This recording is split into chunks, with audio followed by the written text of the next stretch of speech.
services which should get priority. I think my view is that both complement each other and both are required in much greater measure if the millions, 12, 14 million people who are added to the job market every year are going to get jobs in this country. Services cannot possibly provide jobs for all these people, especially people who are coming in from the rural areas. It's just not possible. It cannot happen. It's not happened even when services constitute over 60% of the GDP of this country. It can't get too much bigger than this. We have 60% plus people staying in the rural areas. And these people are not going to be people who are going to become bankers or who are going to become IT professionals or consultants in a hurry. So manufacturing, blue-collar jobs is absolutely essential for the growth of India on a sustained basis, for the provision of jobs to the people who are coming into the market, and for having something which at least is near inclusive growth and is not confined to a small section of the population. The subject today, of course, is infrastructure and building for the future. But I think the infrastructure part of building is only one part of this whole problem. And you can't do one without the other constituents of manufacturing coming in and making in India coming in, because it doesn't work that way. All that will constitute a holistic approach to manufacturing has to be attended to. And I think that's the task which Mr. Modi and the government have taken up, because as the Prime Minister has said repeatedly, manufacturing is something which we have to do if we're going to provide jobs. That's the way all countries in the world have grown, whether it was Japan, whether it was Korea, whether it was China, whether it was Thailand. They've all first built on manufacturing.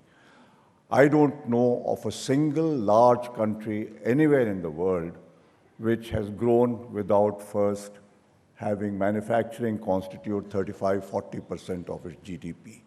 We have languished at 15–16% for these last several decades.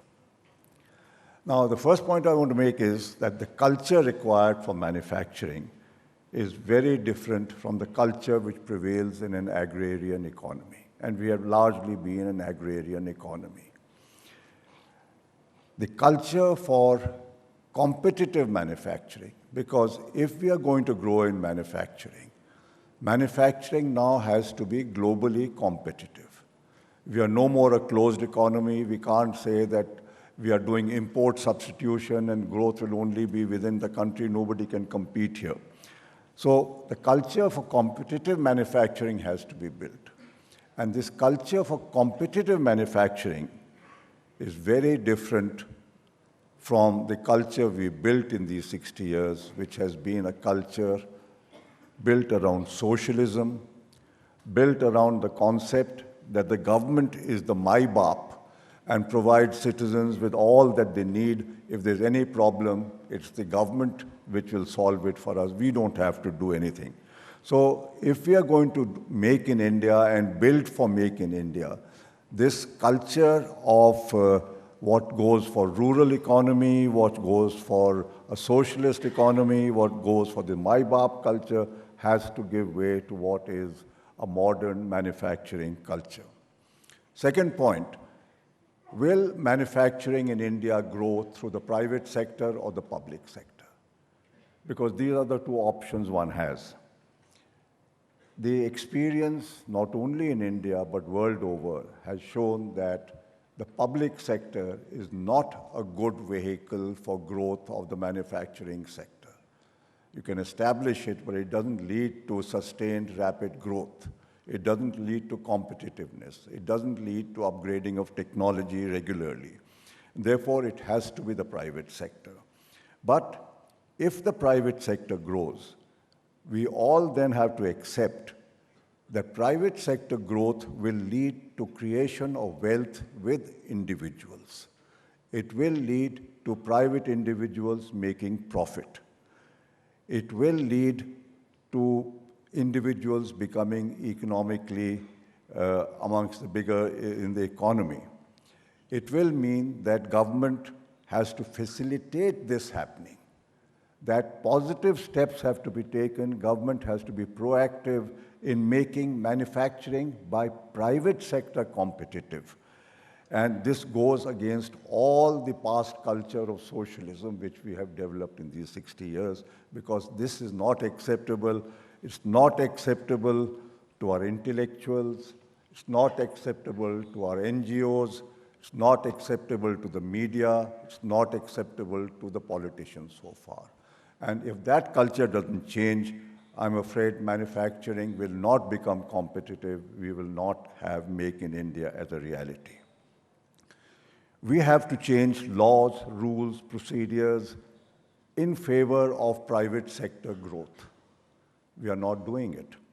And therefore, if manufacturing is to grow, if Make in India is to be a reality, this culture has to change. Attitudes of government, politicians have to change.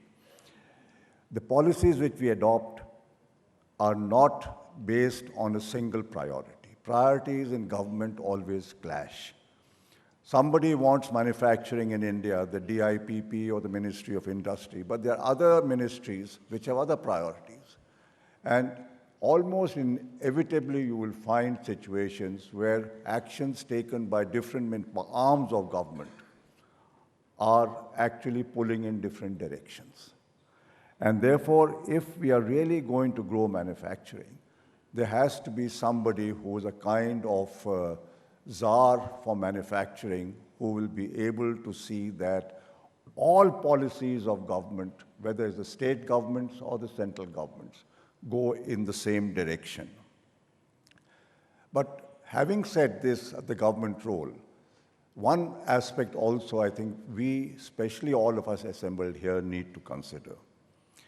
What are private individuals and private industrialists doing to change public opinion, and public opinion means all the sectors I've mentioned, in favor of this happening? If the public opinion is that people who get into manufacturing, who are entrepreneurs, who are the capitalists, use this for growing industries for their personal benefit, grow it for ostentatious consumption, pay themselves outrageously large salaries, indulge in political cronyism, generate black money for this purpose and for ostentatious living, therefore evade taxes, many of them default in bank loans, will this create the culture and the confidence which will lead to a change in public opinion? I believe that it will be very hard to do unless all of us who will be leading the effort to grow private manufacturing also realize the need for us to change our mindsets in this area. So if both sides, manufacturers as well as the government, work together to build confidence in each other, I believe this can happen. The second aspect, which I'd just like to touch, if I have a few more minutes, is that Make in India will not happen unless we understand the importance of implementing the policies and the projects and the ideas which we put forth. We have always had excellent plans in India. We have had excellent thoughts. On paper, there's hardly anybody who has better systems than we have. In practice, there will be very few who are worse than us. So there's a huge gap in India between what we put down on paper as what we are doing or we want to do and what we actually do. Government has had shortfalls in almost all its programs, including the social programs where we've heard previous prime ministers saying that some ridiculously small percentage of the benefits actually go to the people. The present government is trying to change some of this by direct transfer and using Aadhaar and many such things. So I think those are very good steps. But I have yet to see anywhere a very critical, honest analysis of why we are such poor implementers. What are the impediments to effective implementation? Why are people not motivated for implementation? Why are we not accountable for failures to implementation? Are there rules and laws which work against people actually doing what they are required to do to implement in time, according to quality standards and within cost? I think we need to look at this because we have a system where there is no accountability, where there's no motivation, and where we are very easily willing to accept alibis for failure. And alibis for failure is something which, as Mr. Bajaj will also bear with me, in business, you can't accept alibis for failure if you want results. And I think that's something which needs to happen. The assessment of performance of civil servants who are basically implementers of government policies has to be much more result-oriented. There has to be accountability. There has to be motivation and reward for people who implement. There has to be tolerance for genuine mistakes and risk-taking. We have none of these systems. So if these don't happen, how will we get implementation happening more effectively? And partly this process is also because we have always talked about but never cleaned up our political funding process. And as long as politics gets funded largely by unaccounted money, I think all that it leads to in terms of corruption and people having contacts at higher levels, lack of disciplines, all of this will continue. And I think implementation will not happen because people find that you cannot discipline people because because it's part of the funding chain, has contacts with people higher up, and you, as a superior officer, you can do nothing about such people.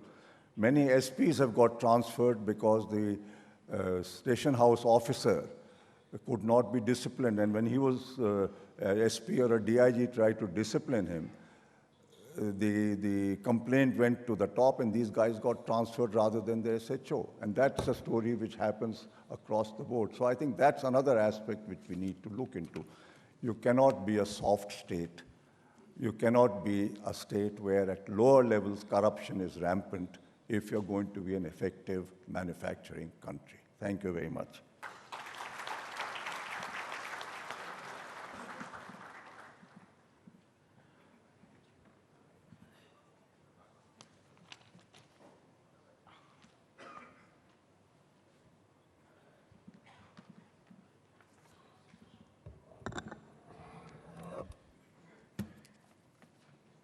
Good morning, everyone.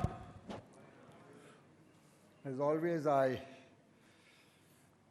agree with my very close friend, Kedo, and I agree with, I think, not almost, but everything he said this morning. But वो गड़बड़ भी करता है कभी-कभी. अब देखिए वो being a manufacturer of Maruti vehicles, Suzuki, Maruti. For me, it's Maruti. What is Suzuki? He can't come in an Audi or a BMW or a Mercedes. That will be an insult to Maruti vehicles. तो late हो गया.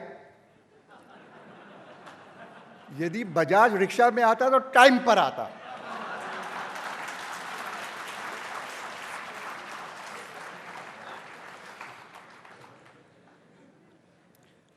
But more seriously, यदि अमिताभ कांत होते आज, हमारे वो भी बहुत मित्र हैं, तो मुझे और केडो को इंफ्रास्ट्रक्चर के बारे में बात करने की कोई दरकार ही नहीं पड़ती. There would have been no need to talk about infrastructure because Amitabh is a master of that, and I can't speak for him, but I think his tremendous capabilities and experience will be wasted, I shouldn't say that, less than properly utilized as the CEO of Niti Aayog. I wish he had gone to Competition Commission or in the Corridor Corporation, banakar chairman banate usko. He's meeting the Prime Minister. I'm still hoping something may come out in addition to Niti Aayog.